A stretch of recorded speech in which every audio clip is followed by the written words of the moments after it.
किसी को दुखी करके आप कभी भी अंदर से खुश नहीं हो सकती और ना आपका ईश्वर आपसे खुश होगा। गुरु राम स्वरूप अपने शिष्यों के साथ आश्रम के लिए भिक्षाटन पर निकले थे। वो अपने गुरुकुल में भोजन की व्यवस्था भिक्षा मांग कर ही किया करते थे। जब वो एक कस्बे से दूसरे कस्बे की ओर जा रहे थे, रास्ते में खेत बधार मिलने लगे। किसी खेत में हरी भरी फसल खड़ी थी तो कोई खेत बंजर नजर आ रहे थे। ऐसे ही एक बंजर खेत पर किसान कुछ बुआई करने के लिए खेत को जोत रहा था। वहीं पेड़ के नीचे उसने अपना सारा सामान, पोटली आदि रखा हुआ था। गुरु राम स्वरूप के शिष्यों में एक शिष्य शरारती था। वो शरारती स्वभाव के कारण किसान की रखी हुई पोटली उठा लाया।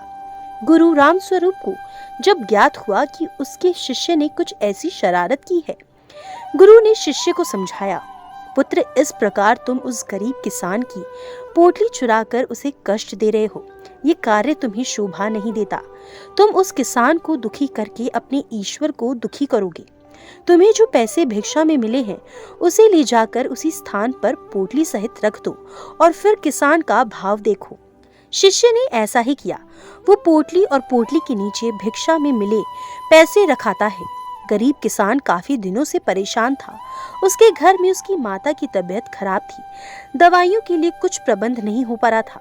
जब किसान खेत का काम निपटाकर बैठा, उसने अपनी पोटली उठाकर देखी तो उसके नीचे कुछ पैसे थे।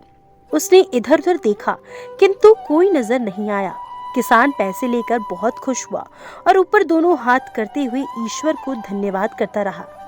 उसकी माता के लिए दवाई का प्रबंध हो गया। वो खुशी के आंसू बहाता और दोनों हाथ से पोंछता जाता। ये सभी दृश्य गुरु राम स्वरूप और उनके शिष्य छुप कर देख रहे थे।